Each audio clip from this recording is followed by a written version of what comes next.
మీరు ఈటీఎఫ్ ల గురించి చెప్పబోయారు. ఈటీఎఫ్ ల గురించి. ఈటీఎఫ్ గురించి. ఇప్పుడు ఒకప్పుడు ఏమిటంటే గనక మనము భూమి కొనుక్కుంటే లాభం అనేది ఉంటుంది. అవును.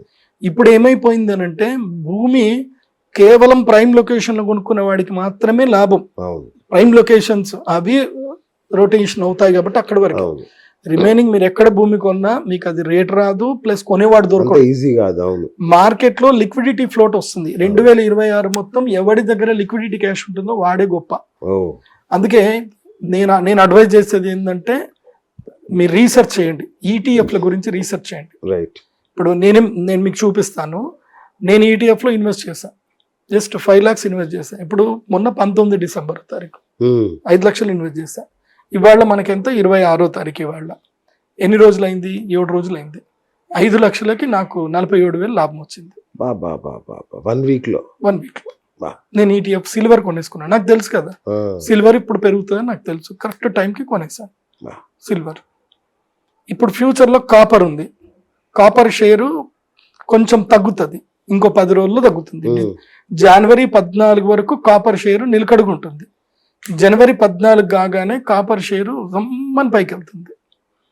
ఇప్పుడు ఒక కంపెనీ ఉంది, మాధవ్ కాపర్ అని ఒక కంపెనీ ఉంది. దాని షేర్ ఇవాళ 59 రూపాయలు ఉంది. అది 45 రూపాయల వరకు రీచ్ అవుతుంది. అప్పుడు గనక ఒక 5 లక్షలు పెట్టి కొనుక్కుంటే, ఓ 5 లక్షలు, ఓ 10 లక్షలు పెట్టి ఓ 20,000 షేర్లు కొనుక్కున్నారు అనుకో, ఓ 1,80,000 షేర్ల నుంచి 1,00,000 షేర్లు వస్తాయి. 1,00,000 షేర్లు కొనుక్కున్నారే అనుకుందాం 10 లక్షలు పెట్టి. కామ్గా పడుకోండి. ఎన్ని సంవత్సరాలు? ఒక 3 సంవత్సరాలు పట్టించుకోకుండా పడుకోండి, వదిలేయండి. 3 సంవత్సరాలు మీకు 1,00,000 షేర్లు కాస్త 10 లక్షల షేర్లు అవుతాయి. సో అప్పుడు మీరు పెట్టిన 10 లక్షలు 3 సంవత్సరాలు ₹1 కోటి అవుతాయి. అవ్వచ్చు, పెద్ద డౌట్ లేదు. కానీ మీరు రీసెర్చ్ చేసుకోండి. నా వరకు నేను ఆల్రెడీ రీసెర్చ్ చేసింది. నేను మీకు కొన్ని టిప్స్ చెప్తున్నాను. నా టిప్స్ మీరు నమ్మితే రీసెర్చ్ చేసి పెట్టుబడులు పెట్టుకోండి. మీరు చెప్తే బ్రహ్మవాక్యం, ఇంకా దానికి తిరిగే ఉంది అందులో. కానీ సెబీ కొన్ని రూల్స్ ఉంటాయి కదా, మనం సెబీ అప్రూవల్ కాదు కదా, కాబట్టి మీ వరకు మీరు రీసెర్చ్ చేసుకోండి. ప్రిడిక్షన్ అంతే. ఇంకోటి, ఈ కలియుగంలో కరెన్సీ థియరీ మారుతుందని చెప్తాను. దీన్ని ఫస్ట్ గా ఆలోచన చేయండి. క్రిప్టో కరెన్సీ వైపు అందరూ అడుగులు పెడతా ఉంటారు. క్రిప్టోకి వాల్యూ పూర్తిగా చేంజ్ అయిపోతుంది. క్రిప్టో వాల్యూ వరల్డ్ లో మొత్తం క్రిప్టోని శాసించే స్థాయికి వెళ్ళిపోతుంది. సో ఇప్పటి వరకు క్రిప్టో అన్అఫిషియల్. ఫ్యూచర్ లో ఇంకొక 10 ఏళ్ల తర్వాత క్రిప్టో అఫిషియల్ అయిపోతుంది. గవర్నమెంట్స్ క్రిప్టోని ఓన్ చేసుకుంటాయి. సో గవర్నమెంటే స్టేబుల్ కాయిన్స్ రిలీజ్ చేసుకుంటాయి. గవర్నమెంట్స్ కూడా ఇన్వాల్వ్ అవుతాయి క్రిప్టోలో. సో గవర్నమెంట్స్ ఒక కంట్రీకి సంబంధించిన ఒక కాయిన్ రిలీజ్ అవుతుంది, అది కూడా ట్రేడింగ్ లోకి వెళ్ళిపోతుంది. ఫ్యూచర్ లో ఈ థియరీస్ వస్తాయి. ఇది నేను అనుభవపూర్వకంగా చెప్తుంది. ఆల్రెడీ నేను పెద్ద పెద్ద వాళ్ళతో డిస్కస్ చేస్తూ ఉంటాం కాబట్టి వాళ్ళ నుంచి నాకు తెలిసిన ఇన్ఫర్మేషన్ మీకు చెప్తున్నా. ఫ్యూచర్ లో భారతదేశం కూడా ఒక స్టేబుల్ కాయిన్ రిలీజ్ చేస్తుంది, రష్యా ఒక స్టేబుల్ కాయిన్ రిలీజ్ చేస్తుంది. అంటే ఈ ఏదైతే కరెంట్ ఈ క్రిప్టో కరెన్సీ ఏదైతే ఉందో బ్యాక్ ఎండ్ లో ఎవరున్నారో తెలీదు. బిట్ కాయిన్ ఎవరు సృష్టించారో తెలీదు, ఈథరియం ఎవరు సృష్టించారో తెలీదు.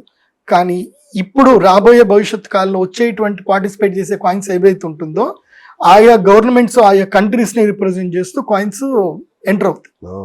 అది ఈ సంవత్సరం జరగవచ్చు, వచ్చే సంవత్సరం కూడా జరగచ్చు. బట్ అందుకే చెప్తున్నా, ఈ పరాభవన సంవత్సరము టేక్ ఆఫ్ తీసుకునే టైం. ఇప్పుడు ఏది అవకాశం వచ్చినా సరిగా చూసుకోవాలి, జాగ్రత్తగా. అందుకే ఈ సంవత్సరం లిక్విడ్ క్యాష్ ని దగ్గర పెట్టుకోండి. ల్యాండ్ మీద మాత్రం పెట్టొద్దు ఈసారి. ఈ సంవత్సరం prime locations are enough. Prime locations okay. లేదంటే వెళ్ళిపోయి ఎక్కడైనా అడవిలో కొనుక్కోండి. అడవిలో ఎక్కడైనా తక్కువ ధరకి ఎకరాలు కొనుక్కోండి. అది నేను ఎప్పటికీ ఇచ్చే అడ్వైస్. ఒక మనిషి అన్నాక ఎందుకోసమంటే భారతదేశం యొక్క స్థితిగతులు, ప్రకృతి వైపరీత్యాలు, ప్రకృతి స్థితిగతులు నాకు తెలుసు కాబట్టి నీ మనవాళ్ళు సుఖంగా ఉండాలి, నువ్వు భవిష్యత్ తరాలు నీ వంశాలు బాగుండాలి అనుకుంటే నువ్వు ఎక్కడైనా సరే దూర ప్రాంతంలో, సిటీకి దగ్గర లేనటువంటి ప్రాంతంలో మినిమం 10 ఎకరాలు, మాక్సిమం 100 ఎకరాలు కొని పెట్టేసుకోవాలి. కొని పెట్టుకున్నావు అనుకో, ఫ్యూచరు ఎప్పుడైతే ఉంటుందో అప్పుడు బాగుంటాయి. నీకు జాగ్రత్త చెప్తాను వినండి. ఫ్యూచర్ ఎట్లా ఉండబోతుందో నేను చెప్పేది ఇది పక్కా జరుగుతుంది. ఎందుకోసమంటే ఇప్పుడు స్టార్ లింక్స్ అనేది ఇంకా ఇంటర్నెట్ అనేది అందరికీ రాలేదు. ఓకే. ఇప్పుడు పల్లెటూరులో ఉండేటువంటి వాళ్ళకి ఫోన్లు మాట్లాడడం వరకు ఉంది, కానీ ఫోన్లు మాట్లాడడం, ఛానల్లో వీడియోలు చూసేటి వరకు ఉంది, కానీ ఫాస్టెస్ట్ ఇంటర్నెట్ ఇంకా రాలేదు. అండ్ ప్రతి చోటికి రాలేదు.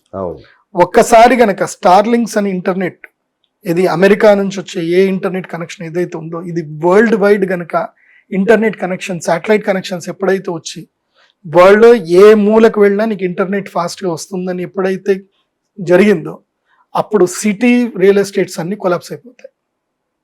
సిటీ రియల్ ఎస్టేట్ కొలాప్స్ అయిపోతాయి. సిటీలు మొత్తం కూడా నిర్మానుష్యంగా మారిపోతాయి. అదేంటి డబ్బులు, నేను చెప్తున్నా కదా, ఈ రోజు ఈ పరాభవన సంవత్సరంలో ఎవరైతే దూర ప్రాంతంలోకి వెళ్ళి 10 ఎకరాల నుంచి 50 ఎకరాలు 100 ఎకరాల వరకు అగ్రికల్చర్ ల్యాండ్స్ పెట్టుబడి పెట్టుకుంటారు, వాళ్ళకి ఒక 10 ఏళ్ల తర్వాత అది స్వర్గధామం అవుతుంది. అది స్వర్గం అవుతుంది.